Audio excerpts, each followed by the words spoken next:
October 2287, The Synthetic Truth by Piper Wright. Noodles. We all eat them. We all love them, and Diamond City's Power Noodles has supplied this sustenance for the past 15 years. From the stilted mechanical cadence of Takahashi's programmed Japanese, to the fragrant steam that wafts from each bowl, to the searing tang of each delicious mouthful. The ordering and eating of noodles is but one of many shared human experiences. Or is it? I was struck by this very question as I sat at the counter of Power Noodles last Wednesday night, just after 5 p.m., enjoying a dinner I had so many times before. That's when I noticed our very own Mayor McDonut sidle up to a stool and engage in the very same ritual. I don't think eating is a ritual. Eating's just you do it. Right hand extending, mouth opening, teeth chewing, yes, eating noodles, the shared experience of almost every Diamond City resident. You mean eating? So it must have also seemed to the residents of Diamond City nearly 60 years ago on an uncharacteristically warm May evening in 2229 as they sat around this very same counter. But that was before the days of Takahashi and his noodles, when the bar served not noodles but ice-cold Nuka-Colas, frothy beers, and stiff shots of whiskey. The barman's name was Henry, and that night he facilitated the shared human experiences of drinking, smoking, talking, and laughing. That is, until tragedy struck. There aren't many among us who are even old enough to remember that evening, although some of the city's ghoul residents certainly could have, had they not been forcibly removed thanks to Mayor McDonut's anti-ghoul decree of 2282. But there is one person among us who does remember distinctly the events of that evening, respected matriarch Eustace Hawthorne, who encountered her story in a public occurrences exclusive interview. Oh, I was there alright, sitting right at the bar, sure as you're sitting in front of me now, 22 years old or so, and just looking to have a good time. I was safe behind the wall, we all were, so what was the harm? And let me tell you, that Mr. Carter made it easy. He came into town earlier that day, said he was from out west somewhere. It really didn't matter. What did matter was his smile and his laugh, and the way he'd make everyone feel at ease. That night at the bar, we all just sort of crowded around him.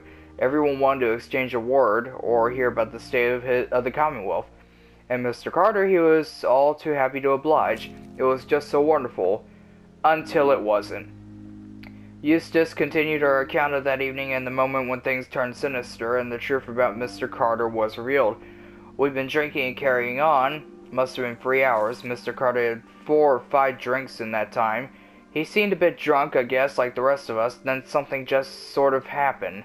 He was smiling, but the smile sort of went from his face and all in an instant. And then his cheeks started twitching kind of funny. And I remember watching him just as it happened yesterday. He reached inside his coat, took out a revolver, and then blam, he shot Henry the barman right in the head. Didn't hesitate, just didn't show any emotion. Mr. Carter killed Henry as casually as if you were paying him for a drink, but his cheek never did stop twitching. Let me tell you, all hell broke loose after that. How many pages does this go for? What Eustace is describing of course, is the infamous event known as the Broken Mask, when the people of the Commonwealth learned for the first time that the Institute, the shadowy scientific organization responsible for the creation of combat androids, had actually succeeded in creating a model so advanced it could effortlessly infiltrate human society. Unbeknownst to the people of Diamond City, the Institute had somehow evolved their androids into true synthetic humans, Sims. After he shot Henry, then Mr. Carter shot 3 or 4 other people too. Like I said, all hell broke loose.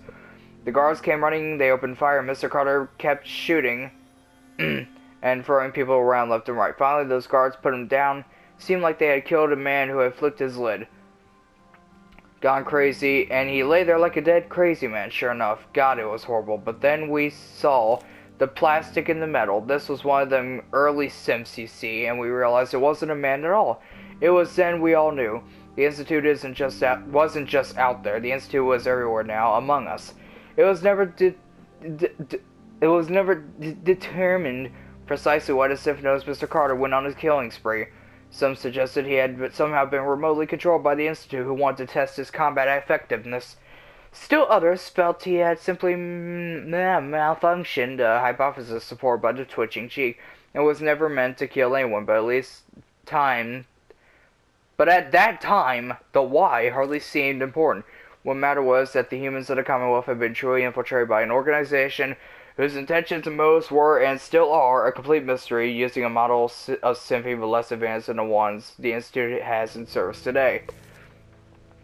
Which brings us to noodles, specifically the noodles consumed by Mayor McDonald last Wednesday night in the same spot that Mr. Carter, the simp, went haywire, and mercilessly killed several people after spending hours sharing an experience that people in Dime City assumed was reserved for members of the human race. They are wrong. Are we?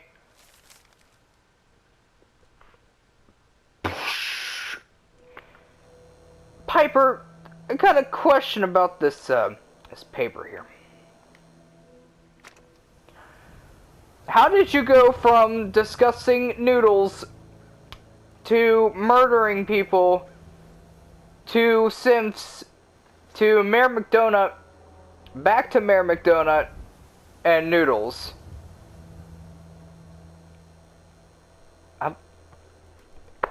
Okay, Nick! Let's go find the Nick Valentine. Nick, we need your help to find my son.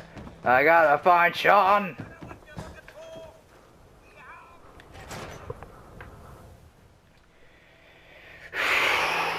Gotta find my son. Need Nick's help. Ellie? Are you here? Nick? Oh God, it's really you. Well, it's hard to mistake this mug for anyone else.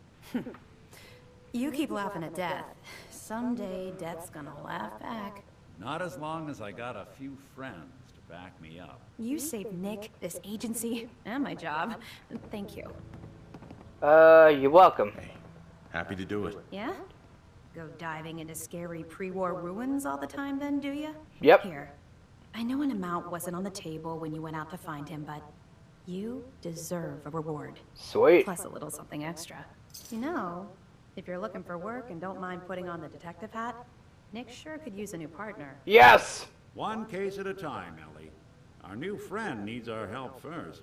All right, let's get down to business. Take a seat. Make yourself comfortable. Alright. You're trying to find someone who's gone missing. The devil is in the details. Tell me everything you can, no matter how painful it might be. Describe the murder. My wife was murdered. She was trying to keep them from taking Sean, and they just... It's okay. You don't need to say anything more. So, we're talking about a group of cold-hearted killers. But they waited until something went wrong to resort to violence. What else can you tell me? Describe Vault 111. We were in a vault when it happened. Vault 111. It was some kind of cryo facility. You were on ice, huh?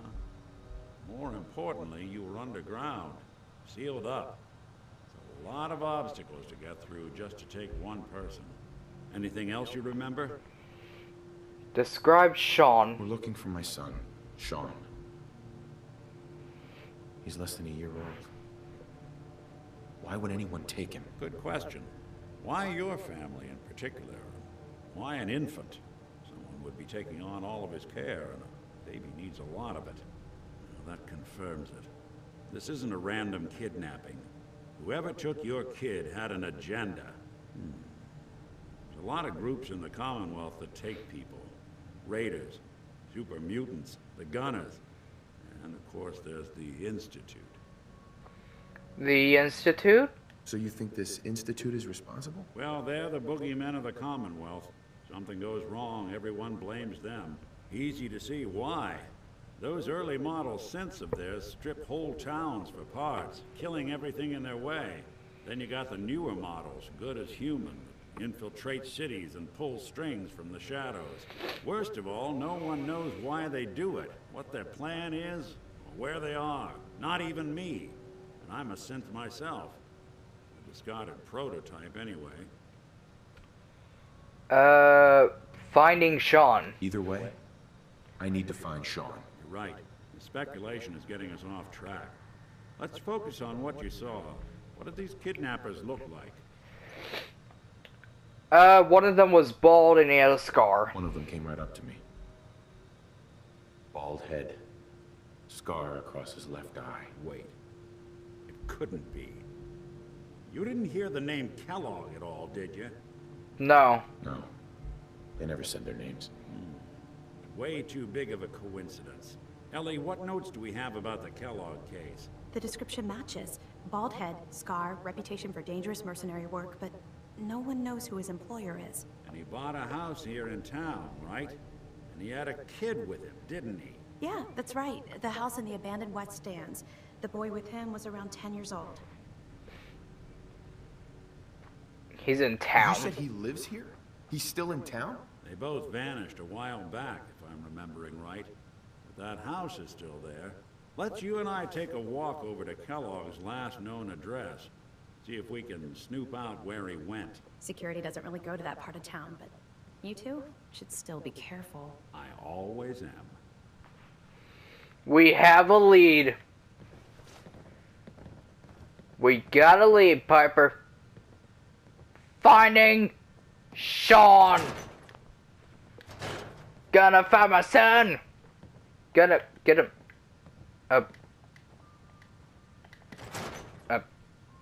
Oh, Jesus Christ, there we go. Game, you made me think you froze on me. My God. We got a lead. Let's go visit Mr. Kellogg. I didn't want Ellie to hear this, but I think you should know. Everything I dug up about Kellogg before his disappearance is bad news. He's more than just a mercenary. He's a professional. Quick, clean, thorough. Has no enemies because they're all dead. Except you. 9 to 1 odds says he's our man. It's more than just you identifying his distinguishing features. The MO is all him as well. Leading a small team to kidnap a baby and leaving one of the parents alive for later? Not many mercs in the Commonwealth can pull that off. Yeah, don't really make any sense, does it?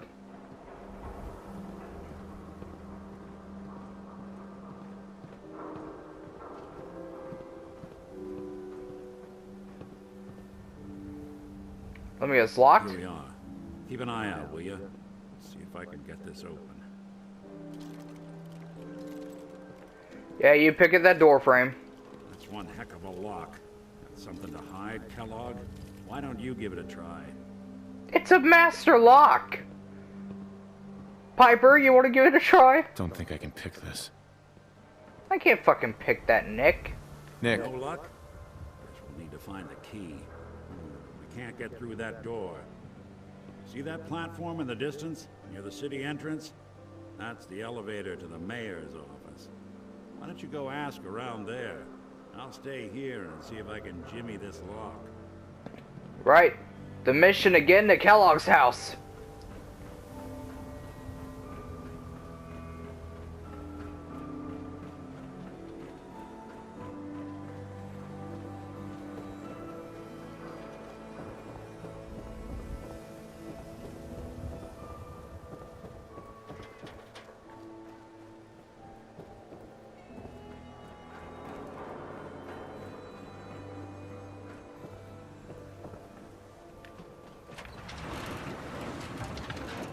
Sorry, Piper. You can catch the next one.